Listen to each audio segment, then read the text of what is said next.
Prime Minister, I know as well, and I say congratulations to the good gentleman. Absolutely. All of us here in Antigua Barbuda, we know we love the good gentleman. Yeah, man, that's a national hero. Yes, indeed. When he sees me nowadays, say, "Oh, you're no longer Buffalo Soldier because you're switch side."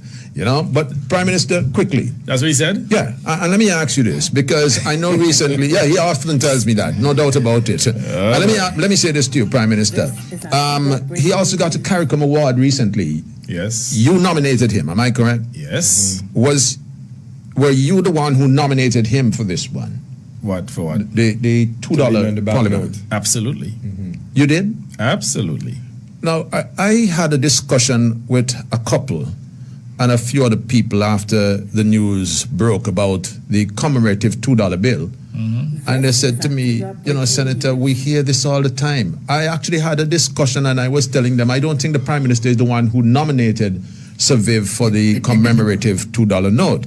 And they said, you're wrong, check it out. You can ask the Prime Minister when he comes in on Saturday if he's going to be with you.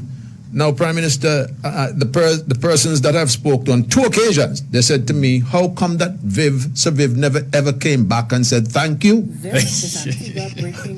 Has he? I'm just asking before we go to the break and then open the lines. Has he ever come back? Asking? We're not hearing anything. Look, let's put it this way. I mean, he's my friend, you know. I am happy to have been in a position to nominate Sir Viv, you know, as one of our only living national hero for the CARICOM Award, and certainly, you know, to have his image on this $2 note. Yeah, I feel very proud, yes, and you know, I have always been very fond of Sir Viv. You would note that, for example, when we were in opposition, we had a picture of Sir Viv on our manifesto, but within that manifesto, we had pledged to go to Parliament and to pass a benefit act in which we look after him until he dies. And that's something that we did. So, yes. Sir Viv, as a national hero, has been taken care of by the state.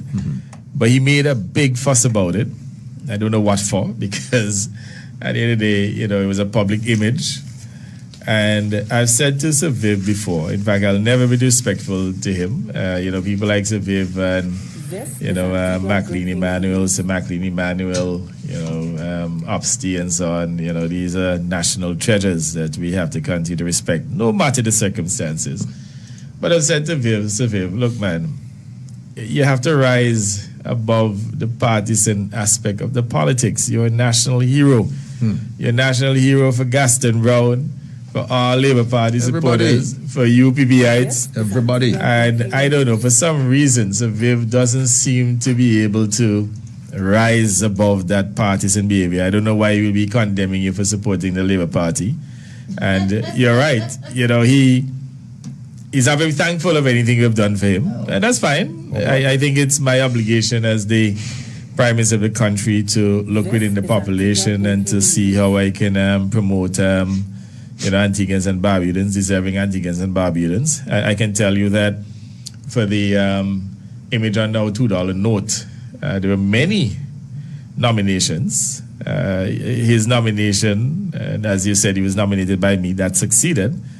I am not worried about him not saying thanks. That is something that, you know, he has done constantly. He doesn't thank the Labour Party for anything. So but I'm just saying here that Sir Viv needs to rise beyond that type of partisan behavior, because at the end of the day, to the best of my knowledge, the Labour Party has, you know, empowered Viv in many ways, and I can say too that without getting into any details, even when he ended up with some financial problems in a project in which I believe his good friend Harold Lovell was one of his advisors. Again, his Labour Party stepped in and told a particular financial institution in the region to back off. So we love him and we'll continue to promote him. And maybe he needs to understand that his role at this point is not to give no partisan support to any political party, neither Labour nor UPP, but to stay above the fray and just to enjoy his life. I'm not saying he can't engage in national discourse, but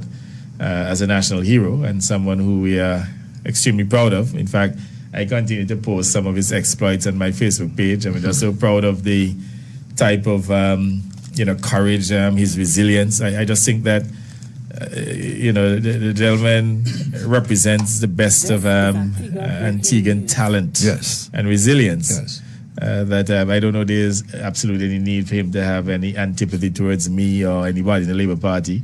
I'd have to tell you, notwithstanding his partisan stance and even mean things that he said about me. On one occasion, a good friend of mine reported to me he was at recreation grounds calling me a crazy man. I said, it's all right. I still survive. I still love him.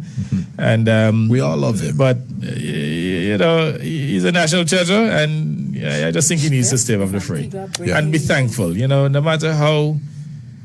how small a contribution or the support that somebody may have given to you, or state or a particular institution, be thankful. That's all I have to say. Be thankful. This is Antigua Breaking News.